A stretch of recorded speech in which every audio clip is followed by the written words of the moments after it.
right? For our third example, we have a contractor.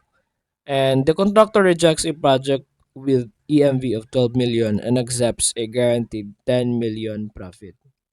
Is this economically irrational? Did the contractor made the decision wrong, right? Because the other one, there's an EMV of 12 million pesos. There is an expected benefit of 12 million pesos. However, the contractor chose the 10 million profit.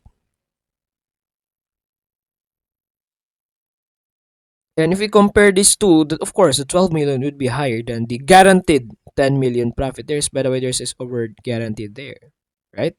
Is this economically irrational? Actually, the answer is no, because different contractor has different risk profile. No, they each of them can tolerate the different type of risk. And again, EMV is just a decision tool, right? It guides, and we know that it does not consider the risk preference of the contractors or people. It cannot also consider the cash flow stability and the consequences of failure. A lower EMV alternative may be reasonable when uncertainty threatens the survival, threatens project survival. That's the one of the issue, the stability, the survival of the project. All right, let's move to our fourth problem. We have here a contractor, and the contractor is evaluating the purchase of a concrete batching plant costing 20 million pesos, having a service life of 5 years and a MAR of 10%. So we have a table here showing us the three different possible scenario or outcomes: high demand, normal demand, and the low demand. Probability of the high demand is 30%. For the normal, we have a 50%, and for the low, 20%. Annual net cash flow is 8 million. So since this is positive, there is a revenue, of course. And for normal demand, we have 5 million and 2 million for the low demand. And salvage value at the end of life, high demand, the best would be 5 million. But typically, normally, we have 3 million, and low demand is 1 million. Determine the expected present worth and determine acceptability. So this is not just plainly solving for our EMV, because as you can see, we have 20 million initial cost. The contractor will purchase, evaluating the purchase of a 20 million initial cost, and the service life of the concrete batching plant is 5 years, and the minimum attractive rate of return is 10%. Now, we have our annual net cash flow, and what will we do with this one is, of course, we first calculate our EMV, the expected monetary value, or the expected annual profit or annual cash flow, let's say, or annual benefit, right? Benefit. So we have our zero point 0.3, and we multiply it with the 8 million plus the zero point 0.5 times the 5 million plus the zero point 0.2 times the 2 million. And we have an answer for this one. The expected annual benefit is 5.3 million pesos. This is the expected annual cash flow, rather. Annual cash flow, 5.3 million pesos. Now, as you can see, we haven't considered the salvage value for this one. So we might get the expected salvage value at the end of the life, or you can actually add this one. You can get the annual value of this one and then add it to our annual cash flow. We can also do that one. So let's revise, and that would be, I think that would be much easier because you have already compiled everything there. All right. So if we since the salvage value is at the future at the year 5, we are going to get its annual individually, or actually we can get the present worth of everything. But just to close the cash flow, Actually, there are several things that we can do. We can just take individually the present worth of each. You can take the annual worth of the salvage value so that we can have an annual net cash flow. It might happen. Or we can do it separately. There are several steps that we can apply for this one. And each of that will just give us to the correct answer. And now for this one, for this step, we are going to do the conversion of everything into its present worth. I think it would be much easier. So yeah, I think it's what would be much easier. Since you're asked to find the expected present worth, then we just combine everything. Expected present worth. So we have our initial cost of negative 20 million, and then we had our benefit. So we have the benefit, um the present worth for the high. By the way, this is for the high, and that is, you have the 8 million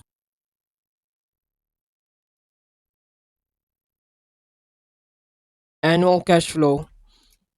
So this is yeah, and if we get the present worth, that is just the 1 plus I, right? The 1 plus 0.1 raised to 5 minus 1 all over 0.1 times 1 plus 0.1 raised to 5, and as well the present worth of our salvage value, that is 5 million times 1 plus 0.1 raised to negative 5.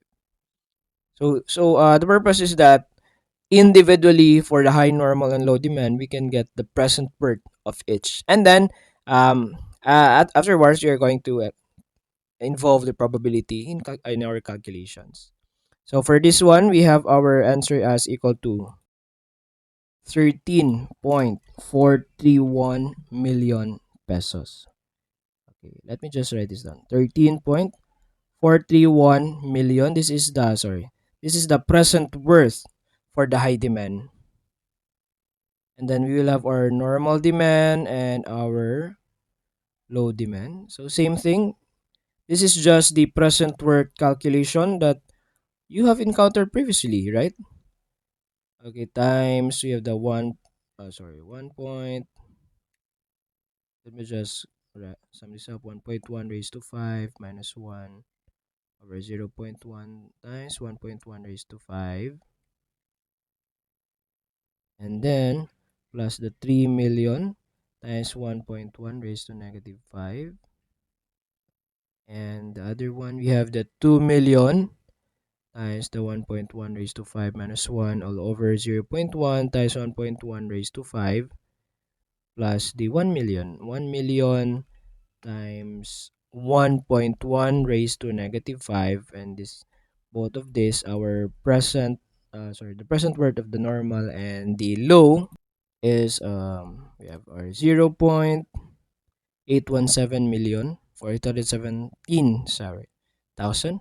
And for the low demand, we have a negative 11.797 million. This is the present worth of each, right? Why we did this? Because there is a cash flow. We have an annual net cash flow, then the salvage value, and the 20 million. And like with our previous example, that we have a one-to-one digits or variables there. For this one, we have a, actually we don't have one-to-one. We have an annual benefit. We have also the benefit at the end of its life.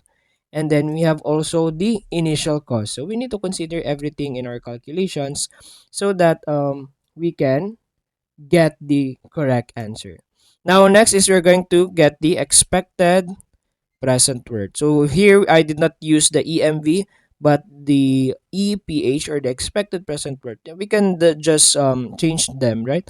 It depends when you're asked the present worth. If you're asked for the, let's say, annual worth, then you change it accordingly. But we just apply the same principle because this is just the expected monetary value. But we just um emphasize, sorry, not the 8 million. We just emphasize what monetary value are we really expecting. So you have the point 0.3 for the high, and then we have the point 0.5 for the normal demand times its monetary value, present worth value.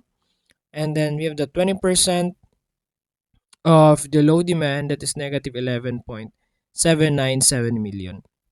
And you can see that in this project, the project is actually, the low demand is quite um, dangerous because we will have a loss of 11.797 million.